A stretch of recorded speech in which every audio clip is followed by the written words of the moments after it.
here again, Gabriel Blythe, survivor of the event, broadcasting to all you cool gals, non-binary pals, and I guess to you two men.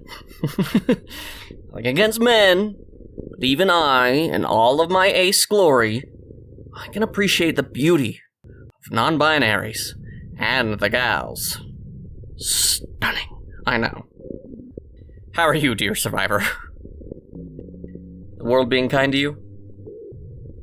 What's a recent win? Did you find fresh water? Or maybe you found your way out of an ever-expanding series of caves. This is the first sign of life you've ever heard. It's a pretty great win if you ask me. Well, my recent win is I found another generator and another stash of supplies, thanks to the local preppers around here.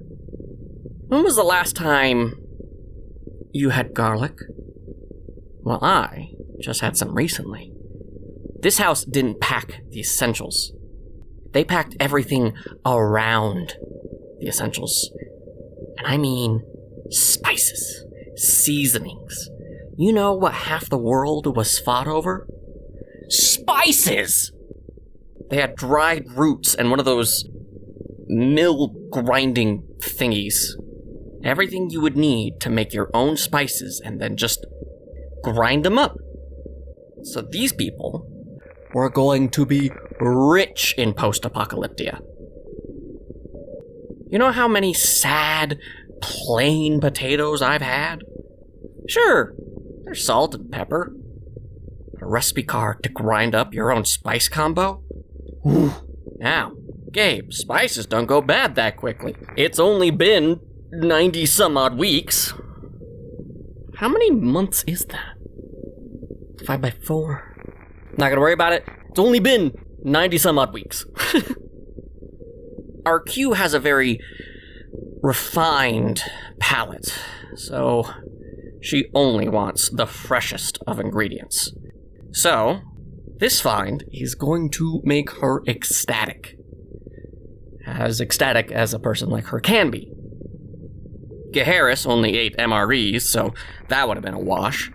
Lancelot is just happy to be here. Adorable little himbo. And mostly, I was avoiding eating any of it because I kind of wanted to save it until you got here. I wanted to make sure you weren't missing out on the good stuff, you know? But now that we have a stash, I can eat Cajun seasoning on everything. Can you think of the legacy we can build in spice trading? We know how to make hydroponics and greenhouses to simulate different climates and regions.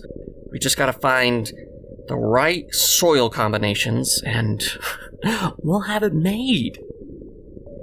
Doing all of this made me really appreciate the routines.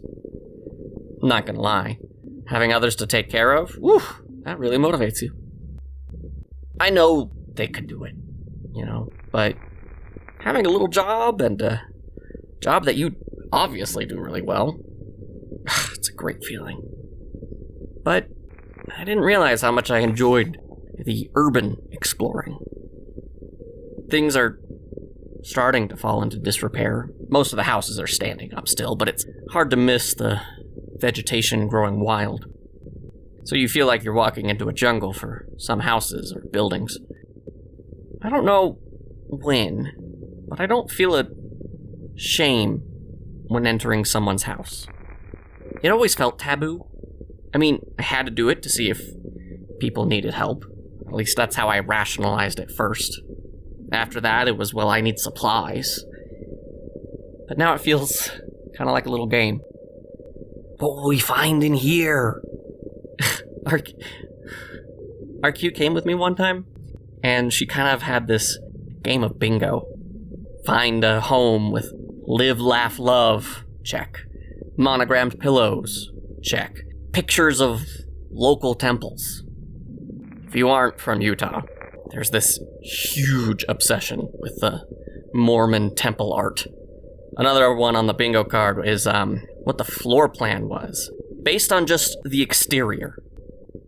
Had all the funky names, the split level, or the split kitchen and entertainment room or family room or something. A lot of these architectural designs are very similar here.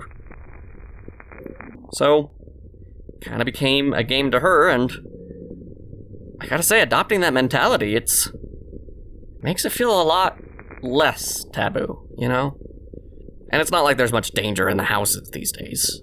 The others are mostly outside. There's been a ton of them lately. Mostly the non-violent ones. Just meandering through the street. There are still, of course, the violent ones out there, but seems to be just as rare as they were previously, if not more so. That's one of those things that I would love to know.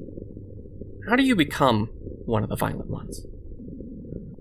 My theory is still the violence is in your bones and DNA, you know? Some have hate that's just so strong it's engraved in your soul. It's why they're so rare. Loving others is what we're designed to do, and to deny that? How often does that really happen? I mean, evil billionaires still love money, and probably themselves. All of that to say the houses are safe to explore. RQ really likes exploring the office buildings the most, though.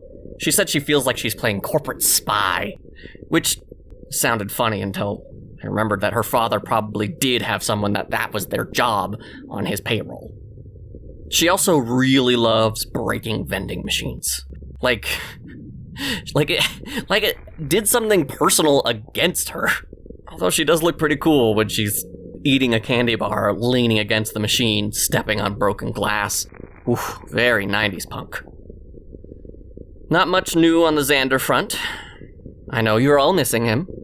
He is great to have around. I can't hide that. I invited him up, but he said he appreciated the offer, but would rain check for later. He's bouncing back well. A little too well, if you ask me.